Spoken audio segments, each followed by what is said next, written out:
Hey everybody, welcome to Now It's Dark. I'm Jim. I just watched a movie on Tubi called Horror Stories. It's kind of like an anthology film. It's 2024 and it is kind of just mid. It's kind of just okay. Um, you can also find this on Prime and Apple TV as well if you want to pay for it. Why you would do that, I have no idea. This story is about a book club in a quiet English town that discovers a mysterious tome that transports them to 10 chilling stories. As they begin to read, they become characters in the tales of horror. Was directed and written by Lucas D. Sparrow, and Lucas D. Sparrow also stars in it as the host. So that description describes a book club discovering this book. That's not quite really how it happens. And while I will be very spoiler free, I will mention the character's name, the host, has that book. And basically, we have one of these movies where we start right off with a group sitting around a big table in this location. And the host explains to the book club, the group, that that book is very special and explains the directions that each person, one at a time, will put their hand on the book, close their eyes, and they will be taken into the book and visualize their story. And it's kind of an interesting concept for the movie.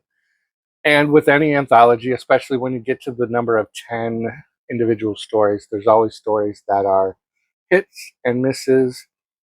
My preference for anthologies is that we get an opening and then we can have maybe a slight thread through the stories and then a wrap up at the end. And those to me are some of the best anthologies.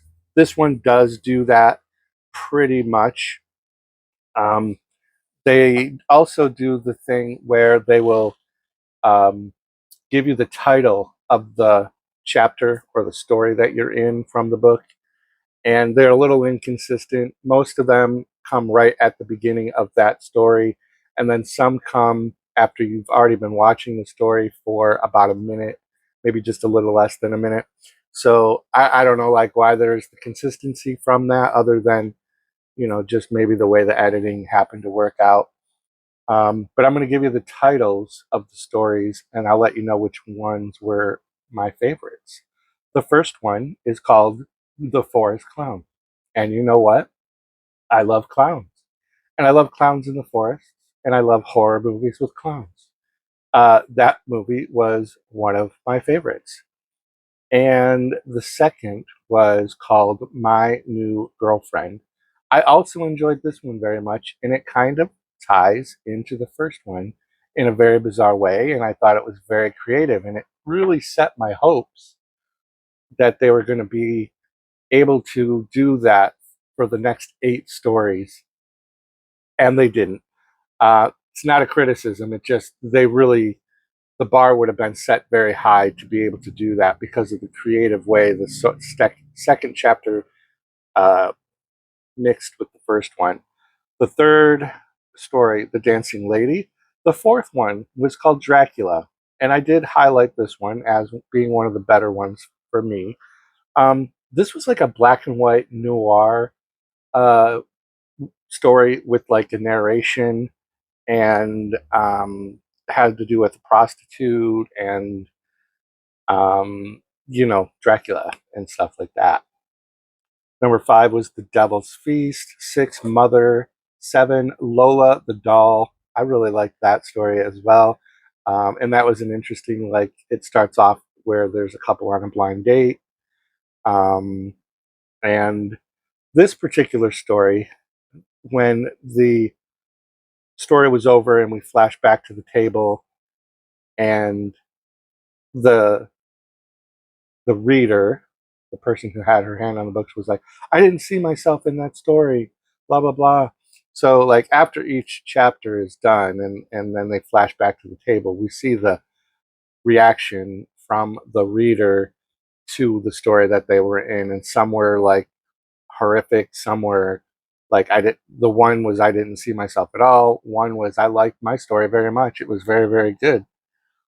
The ninth chapter was Divine Retribution. I wrote that that was also in black and white, but I'm not remembering that it was actually. And the 10th story was called Readers, and that's what the people in the book club were. And that was the climactic ending as well. And that's where things are a little weird. The external story was weaker than some of the chapters, if that makes sense. I took a bunch of kind of like overall notes about just the overall quality of the movie. There was good audio, which is important for me. I'm hard of hearing. Um, the lighting was better in some of them than others. Some of the night shot uh, chapters were a little bit, you know, too dark, maybe. I already mentioned the titles. The overall acting wasn't horrible, like it's what you would expect from this kind of movie. It wasn't really bad. I thought the pacing was good, which is important with anthologies as well. On the plus side with anthologies, you can pause without really losing too much impact when you get back to watching the movie.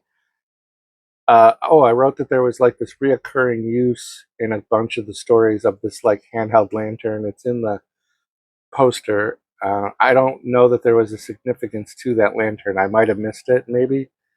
Um, but yeah, so it's not a horrible movie. It's on Tubi if you want to check out an anthology and not like be overwhelmed with having to pay like a ton of attention to a movie. Sometimes it's fun just to have a movie on in the background while you're editing or watching the kids play or whatever. You know, like you just want to have something on in the background. Let me know if you're going to check this out on Tubi, and keep coming back to the channel for more great stuff.